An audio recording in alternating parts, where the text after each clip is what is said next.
Buenas de Millennial, ¿cómo estás? ¿Qué tal, Lord Cirtiz? Bueno, pues nada, un poco todavía paín, ¿no? Los resultados electorales municipales y autonómicos. Yo no sé tú qué pensarás, ahora me comentarás, pero yo, bueno, por un lado triste, obviamente, porque es algo bastante deprimente. Yo pensaba que esperaba malos resultados en términos estatales, o sea, me refiero en el conjunto del Estado, tanto las municipales como las autonómicas, pero no tan malas, la verdad. Si bien se vuelve a evidenciar la diferencia existente en territorios como el País Vasco, Cataluña, en términos políticos, ¿no? También en Navarra, y... pero aún así han sido malos, sobre todo en Cataluña, desde mi punto de vista, y con la irrupción en muchos territorios de Vox, en muchos municipios de Vox, sobre todo en las zonas más urbanas. O sea, bueno, ahora pasaremos a comentarlo, pero en resumen, pues algo que no me esperaba tan que fuese tan negativo. Y luego el bombazo, que también pasaremos a repasar, de la anticipación de, o sea, las elecciones anticipadas para el día 23 de julio. Vamos a comentar por qué se debe o por qué creemos que se debe este adelanto de las elecciones y si ha acertado o no Pedrito Sánchez, no sé. Bueno, ahora veremos. ¿Tú qué tal? Bueno, también comparto tu sentimiento. Ha sido unas elecciones un tanto extrañas, entre otras cosas por las expectativas. Por ejemplo, en la ciudad de Barcelona, eh, pues bueno, un poco chocante, ¿no? Los resultados y, como comentabas también, a nivel estatal, cómo se han desarrollado las votaciones bueno, que dejan un mapa político muy diferente desde hace 2 días, que además también se generan muchas incógnitas y a la vez también muchos retos, ¿no? Quizás por eso también Pedro Sánchez ha adelantado las elecciones, luego lo comentaremos con más detalle. Yo la primera idea que quería comentar, a ver qué te parece, en este caso referente a Barcelona, eh, pues hace referencia a que ha ganado la política del privilegio y del miedo, ¿no? Es decir, al final los partidos más votados han sido el de Trias, bueno, el partido de Trias, que era Trias por Barcelona, y el de Collboni, cuya campaña electoral principalmente ha estado basada en proteger lo de uno y luego también en intentar construir una imagen de Barcelona y de un futuro de Barcelona desolador y contraproducente, ¿no? Y a partir de aquí, pues se ha generado este marco de referencia que ha hecho que Ada Colau salga como tercera fuerza, ¿no? Me sorprende, ¿no? Que aquellas personas que sean de izquierdas y progresistas prefieran votar a Collboni antes que abstenerse. Y a la vez también me sorprende el hecho de que quizás no tengan la valentía de votar a Trias, ¿no? Si es que quieres el cambio, si es que quieres una Barcelona diferente directamente, pues destápate y vota directamente a Trias, no hace falta encubrirlo. Yo a propósito de eso, ya te doy la palabra, creo que al final lo que va a suceder va a ser que Collboni y els comuns van a pactar, entre otras cosas porque Collboni no solo como objetivo de campaña, sino también como objetivo personal a nivel político, lo que él quiere es la alcaldía y mandar, ¿no? Lo que él quiere es tirar adelante su propio modelo de Barcelona. Así que, bueno, vamos a ver qué sucede al respecto, si llegan a un acuerdo o no, y vamos a ver si llegan a un acuerdo, pues qué sucede, ¿no? Con la Barcelona del futuro. Bueno, será increíblemente segura, no te preocupes. A partir de ahora se acabó. O sea, todos esos problemas estarán solucionados. Y con respecto a lo que decías de esta gente que ha votado a Collboni, que por qué no votan directamente a Trias, es verdad, porque alguien podría decir, bueno, porque es que es Junts, bueno, pero es que no es Junts. Se supone que es Trias per Barcelona, es otro partido, aunque obviamente, pero la candidatura de Trias no iba en clave independentista, porque Trias como tal es convergent, no es independentista. Que Junts lo sea y da igual, ¿no? Ya. Entonces esto evidencia de nuevo ya un poco la pérdida de importancia del independentismo, porque incluso habiendo ganado no lo ha hecho en clave, en el clivaje indepe nacionalista español, sino izquierda-derecha claramente, ¿no? Por tanto, bueno, ¿por qué no han votado directamente a Trías? Porque no era indepe. Pues no lo entiendo, la verdad. Yo creo que mucho del voto a Collboni ha sido en clave nacional mentalmente, es decir, pensando en Pedrito Sánchez, y también en términos de seguridad, lo cual es bastante gracioso porque la competencia de la seguridad era de Batlle, que es del PSC, quiero decir, era de Collboni, por tanto, no sé por qué te quejas de la seguridad si era una competencia tuya. Pero bueno, y yo creo que sí, que el ayuntamiento se caerá, digamos, de manos del PSC por la figura de Collboni.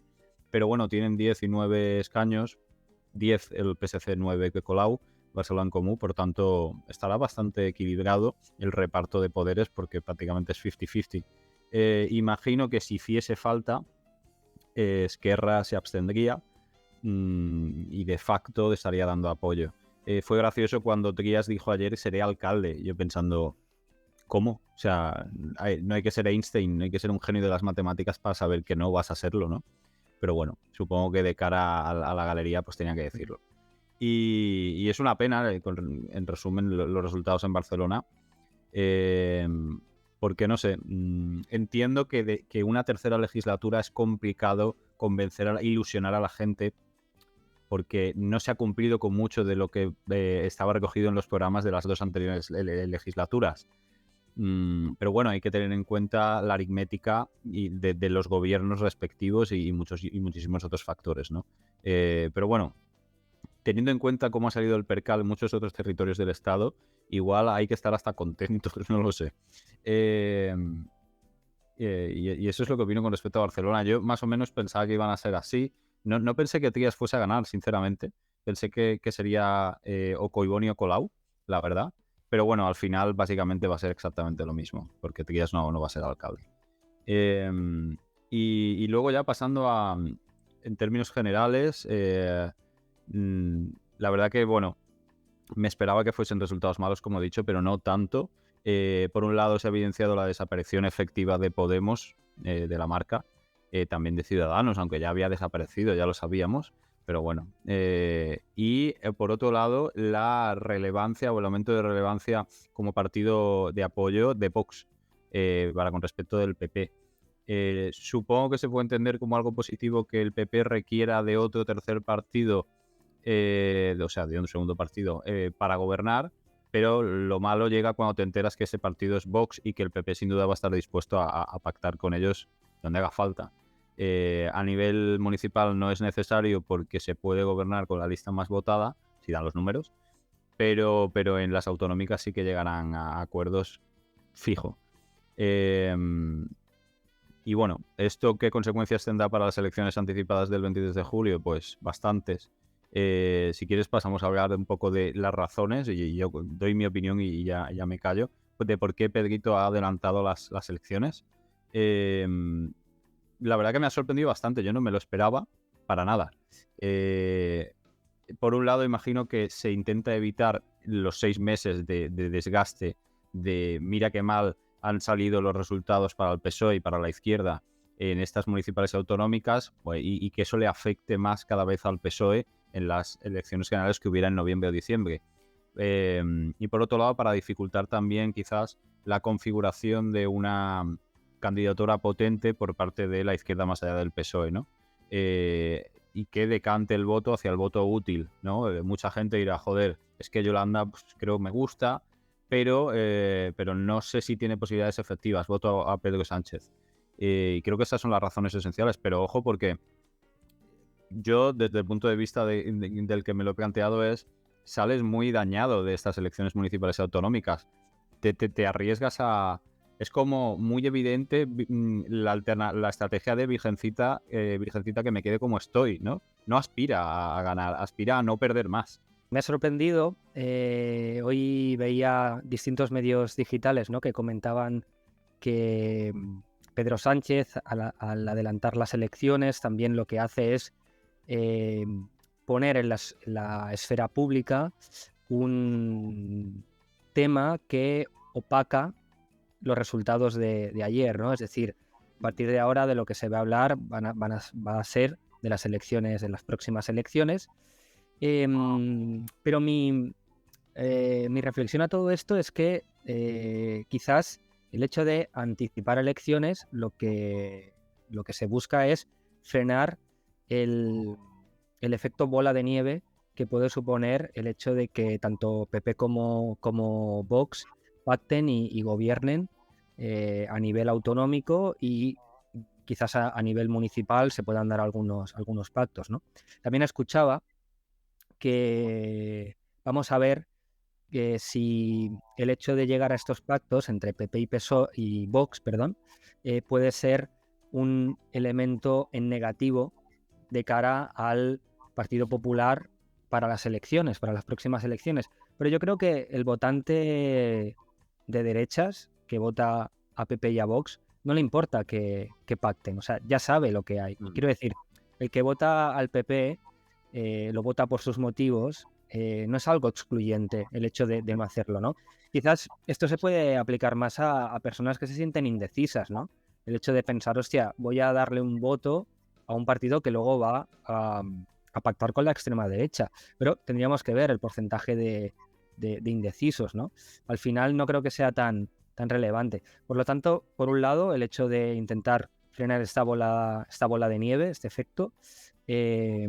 Por otro también, como comentabas, quizás es un intento de Pedro Sánchez, del Partido Socialista, también de poner presión al proyecto de Sumar, y también con Podemos, ¿no? Porque hay que recordar que tienen 10 días para determinar si van juntos a las listas o no.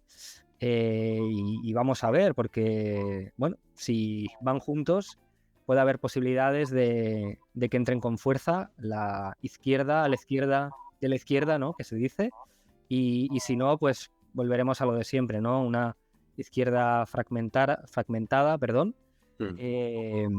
Y vamos a ver qué sucede. Yo tenía un par de ideas que comentar, a cuál más interesante. La última es por la que voy a mencionar ahora, pero luego la autocrítica en Podemos y la respuesta que ha habido por parte de los políticos y del espacio mediático, si ha habido autocrítica, si no la ha habido, ¿no? Luego lo mencionaré. Pero lo primero es esta idea, ¿no? De que ahora, por lo menos, yo creo que igual nosotros no, pero círculos cercanos a nosotros piensa de la gente es imbécil, ¿no? Con respecto a los resultados de ayer. Es verdad, es fácil llegar a esa conclusión, ¿no? Pero eso no puede explicarlo todo, porque yo creo que esa es la respuesta un poco de la frustración de no entender por qué coño pasa esto. Yo creo que sin duda puede explicar parte, pero no todo. Porque además esta gente fue la que en el 2019 aupó a este gobierno progresista que tenemos ahora. Es la misma gente. En términos generales, la población española es la misma. Entonces, ¿qué ha pasado ahí, no? ¿Ahora la gente se ha vuelto más imbécil? No lo sé. Yo pienso que hay una mala ejecución por parte de los partidos de izquierdas con respecto a la comunicación, y luego que no se hacen las cosas tan bien como se deberían. Y luego también cuestiones que han afectado, que son objetivas a nivel internacional, como la guerra de Ucrania, la crisis económica que supone, etcétera, ¿no? Que esto es también indudable. Y en última instancia, una defensa de los votantes, más allá de que algunos nos parezcan imbéciles, y para también desmitificar, que ya es una idea que me interesa, un poco la profesión del político. Toda persona está capacitada y tiene suficiente rigor como para discernir entre lo que le conviene y lo que no. Cualquiera, hasta el que nos parezca más tonto. Y de hecho esta es la idea esencial de la democracia. Si no consideramos que esto es así, pues entonces a lo mejor no somos demócratas. Cualquier persona está capacitada para discernir qué le conviene y qué no. Lo que pasa que igual los elementos que tiene en cuenta no son los elementos puramente políticos, lo hemos mencionado un montón de veces a Bourdieu, ¿no? Sino que se dejan llevar, o digamos que evalúan la situación política en función de valores. Y mucha gente de clase trabajadora considera que el PP defiende mejor sus valores que no Podemos, el PSOE, etcétera. Vota en función de los valores. ¿Esto es estúpido? Bueno, no lo sé, porque a lo mejor su prioridad para ellos es más importante la defensa de determinados valores, y ojo, igual también para nosotros, aunque sean otros valores diferentes, ¿no? Que cuestiones económicas, porque son más abstractas, es más complejo, y a lo mejor pues un sueldo un poco más bajo me importa menos, pero lo que sí me importa es salir a la calle y considerar que la sociedad es como yo considero que debe ser correcta. Y creo que eso responde en realidad, o sea, eso da las razones de por qué la gente vota algo que a priori nos sorprende. El Partido Socialista ahora mismo desde muchos medios está visto como un partido que se aúna con, bueno, desde la derecha, ¿no? Se vocifera con ETA y con los que apoyan a ETA, etcétera, estupideces así. Hasta cierto punto eso no creo que tenga mucho recorrido, pero puede influir mínimamente y sin duda está vinculado a los valores. Este punto al final es clave para entender las dinámicas de voto elección tras elección, ¿no? Y yo alguna vez te he comentado, ¿no?, que veo poco la tele porque cuando veo la tele, sobre todo contenido político, muchas veces me siento ridículo y violentado, ¿no? Principalmente por ejemplo, cortes como el de Ayuso en la cadena SER, ¿no?, en la radio, que le preguntaban sobre el tema del alquiler, ¿no?, y su respuesta, ¿no? Y uno se pregunta, hostia, ¿cómo puede ser que eh, una persona que se dedica al ámbito político y en este caso lidera una comunidad autónoma pueda tener estas salidas, ¿no? Bueno, primero de todo porque ya forma parte de su marca, o sea, es decir, cuando ella hace eso, lo está haciendo para su público, pero luego también, entre otras cosas, porque ella, que tiene esta personalidad, hace que conecte con lo que comentabas tú, ¿no? Con una persona de Vallecas que igual sale a las 7 de la mañana a trabajar y que vuelve a las 8, pero que Ayuso la ve como una persona mucho más cercana que no un intelectual como podía ser Pablo Iglesias cuando estaba en la política a nivel profesional, ¿no? Yo mi última reflexión y pregunta que te lanzo hace referencia a la abstención, ¿no? Y en estas elecciones hemos visto cómo ha aumentado, no mucho, pero ha aumentado este fenómeno de la abstención y también me hace preguntarme, ¿no?, sobre el modelo de democracia en el que vivimos. También, por supuesto, me hace preguntar si estas personas que no votan deben tener representación o no. Luego también como a nivel mediático se trata esta abstención, porque cuando conviene sí que es un asunto recurrente, pero cuando no conviene son datos que no aparecen en los medios, al menos a nivel verbal, ¿no? Tú lo puedes buscar y te aparece, ¿no? Pero no te va a salir en la noticia. Entonces me pregunto, ¿no?, si el rol del abstencionado y sobre todo también cómo se trata a nivel político. No tengo la respuesta, quería lanzarte la reflexión, pero creo que es algo que, bueno, eso, ¿no?, que tiene su impacto, ¿no? Porque si lo contabilizamos a nivel de escaños, hay un 40% de personas que no han votado, pues quizás ese 40% de personas que no han votado, quizá puede ser mayoría, ¿no?, en un parlamento o en un congreso, ¿no? Muchas veces el partido de la abstención sería el que ganaría las elecciones, sin duda.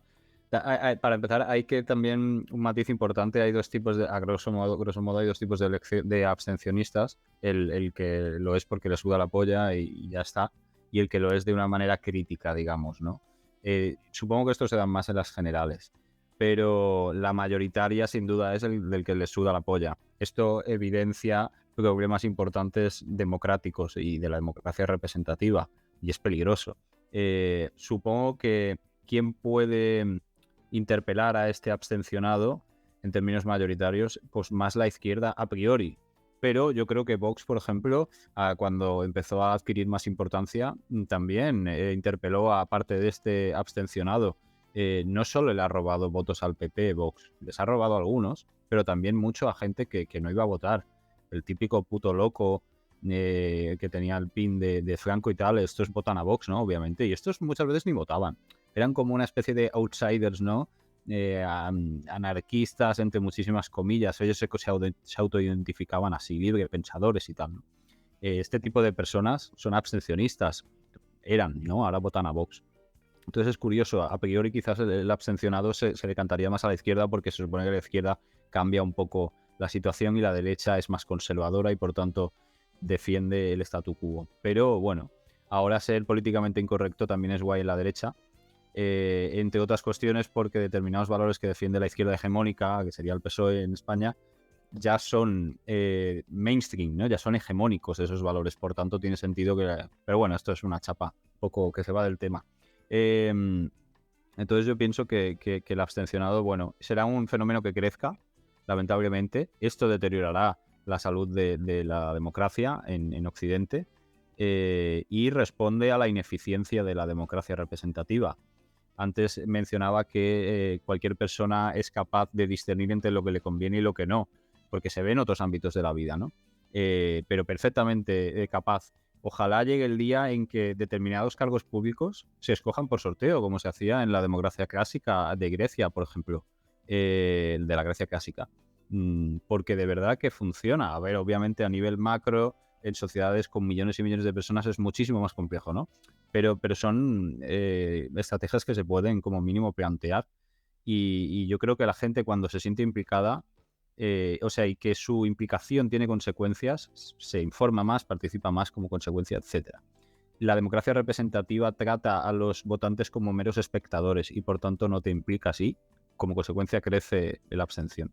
Y yo por último ya, el punto que mencioné anteriormente, desde Podemos me llama la atención. Bueno, y una cosa muy rápida, ¿qué resultados ha habido en la Comunidad de Madrid y en el Ayuntamiento de Madrid? Es lamentable, o sea, increíble, increíble. Solo quería mencionar eso. Creo que esto evidencia una vez más como Ayuso, a pesar de que me parece que es una persona muy limitada intelectualmente, creo que es obvio. En el debate ya se notó, el único debate al que fue, por algo será. Aún así, consiguió establecerse como alternativa outsider a Pedro Sánchez en la pandemia, ¿no? Como la libertad, el significante así como abstracto y tal, pero sí, ¿sabes? Se consiguió establecer como una alternativa efectiva. Y luego mucha gente de derechas, a pesar de que saben que es medio tonta, pues dicen, bueno, da igual, pero prefiero que gane esta tía, obviamente, porque defiende mis valores y mis intereses, ¿no? Y eso pues es inteligente desde ese punto de vista. Ahí a lo que iba, creo que no existe autocrítica en Podemos. Ellos achacan estos resultados lamentables a los medios, o que no es necesario, ¿no? Porque los medios son los culpables, pero los medios, tío, los medios en el 19 también iban contra Podemos. Claro que los medios van contra Podemos, obviamente, pero en el 19 también, y los resultados fueron diferentes. Estamos hablando de generales, pero también de autonómicas y municipales. Vamos a ver estas generales, ¿no? ¿Qué pasaba? Los medios siempre han ido en contra de Podemos. Quizás a excepción del primer año, cuando empezaron a petarlo en 2014 y iban subiendo, eran como algo, un fenómeno, yo qué sé, mediático, guay, ¿no? Wow, vienen un poco a romper el statu quo político. Pero luego ya enseguida, cuando vieron que seguía creciendo y que aquello era peligroso, empezaron a azuzarle y a darles caña. No es algo nuevo, siempre han ido en contra. Y de hecho, hasta cierto punto fue un elemento igual que les convenía desde el relato, ¿no? Porque les devenía Podemos en como un partido que luchaba efectivamente contra ese 1%, y etcétera, ¿no? Entonces no veo eso porque ahora es determinante y no lo fue en otras elecciones. Creo que debe haber autocrítica desde la izquierda en general. Digo Podemos porque Podemos son los que sí se han presentado con su marca en las elecciones estas. Sumar no, por tanto. Si más país y Compromís, que supongo que harán autocrítica porque si no es lamentable. Lo que pasa es que no tienen tanta determinación como si la tiene Podemos. Por eso digo Podemos. Yo también he estado, bueno, viendo los medios digitales, ciertas redes sociales, se señalaba con el dedo, ¿no? La maquinaria propagandística del establishment contra Podemos y, tal y como comentas, es cierto, o sea, Podemos lleva años sufriendo esa maquinaria mediática. Bueno, solo recordar, ¿no? Esas palabras de esto es muy burdo, pero voy con ello. Y quizás es la manera de intentar justificar los malos resultados, ¿no? También en este punto considero que con la irrupción de Más País y Más Madrid, creo que Podemos ha tenido que redefinir su relato para diferenciarse del proyecto de Rejón, y creo que la propuesta de Podemos es: nosotros somos un partido que vamos contra el establishment. Nosotros no nos callamos contra los grandes medios, y si antes era una narrativa que quizás se intuía o que quizás se manifestaba, ahora es un tipo de relato que es patente en las intervenciones de las personas de Podemos, ¿no? Y, por ejemplo, la llegada de Canal Red no deja de ser una de estas acciones, ¿no? De estas propuestas para combatir a este establishment, ¿no?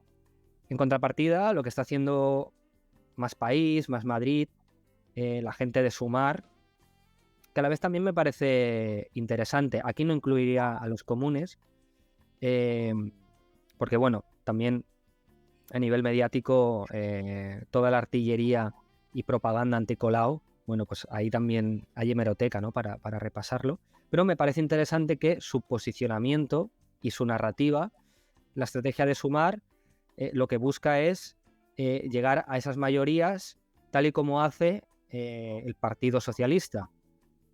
El espejo de Sumar no es Podemos para mí, sino el Partido Socialista, e intentar sacar tajada o intentar robarle parte del pastel al Partido Socialista, porque es la única manera de poder llegar, ¿no? A poder ser relevante y a poder ser hegemónico, ¿no? Claro, yo creo que si se quedan en ese punto de ningún tipo de reconocimiento de errores, la están cagando, ¿no? Porque además dan una imagen que es negativa.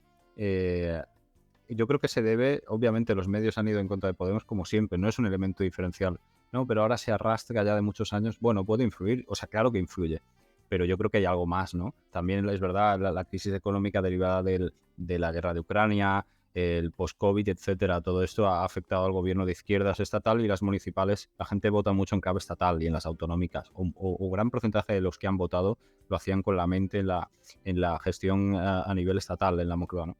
Entonces, bueno, esto les ha afectado, pero creo que ha habido errores por parte de Podemos y de la izquierda más allá del PSOE, sin duda, y no reconocerlos me parece ridículo. Y va a tener consecuencias, bueno, ya las ha tenido y va a tener más consecuencias, lamentablemente.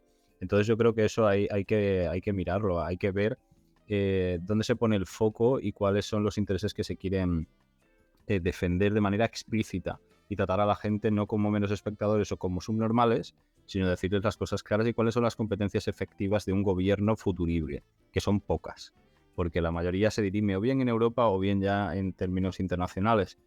Y esto no es tan complejo ni abstracto, se le puede decir a la gente claramente y lo entenderán rápido. Y luego, con respecto a esto que decías de la estrategia de Podemos actual de ser políticamente incorrecto de una manera explícita y no como un instrumento, sino como un fin en sí mismo, que creo que es a lo que apuntabas, yo estoy de acuerdo.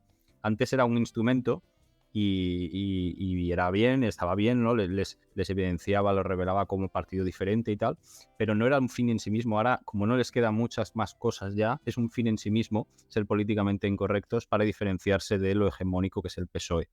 Es la misma estrategia que Vox con el PP, por cierto, ¿eh? Es legítimo, tiene todo el sentido del mundo, pero es eso, es así, ¿no? Yo creo que se ha notado mucho además el giro, ¿no? Como cosas como somos los únicos que criticamos al propietario de Mercadona o a Florentino Pérez y tal, pero basar todo tu relato político en que no tienes pelos en la lengua, pues a lo mejor se lo puede permitir gente que hace podcast como nosotros y tal, pero un partido político no puede vivir de eso porque eso es aire. La gente es más o menos tonta alguna, pero no toda. Y aunque los tontos no son tan tontos al final. Y por eso Podemos estar cayendo, entre otras razones. Yo pensé que iban a haber un poco más de autocrítica, la verdad. Colau tampoco se la vio muy afectada. Sí que es verdad que sacó, creo que solo un escaño menos que las anteriores, pero ese escaño es súper determinante. O puede que dos. No, solo uno. Sacó 10 en la anterior y de milagro acabó siendo alcaldesa, también hay que decirlo, en la anterior elección. Uh-huh. Así que bueno, esta dinámica quizás la comparten. Y por mi parte, pues sería todo. Vamos a ver, creo que será interesante este mes y medio, bueno, casi 2 meses que quedan de campaña. Un poco cansino, como nunca opinamos la tele, pues, pero por internet estaremos más o menos informándonos y seguramente acabemos un poco cansados.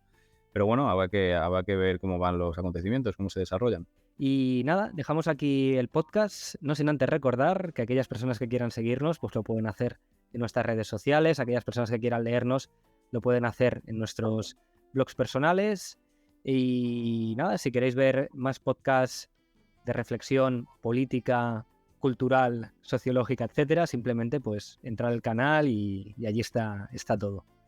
Nos emplazamos para el próximo podcast, más y mejor. Que vagi molt bé. Que vagi molt bé.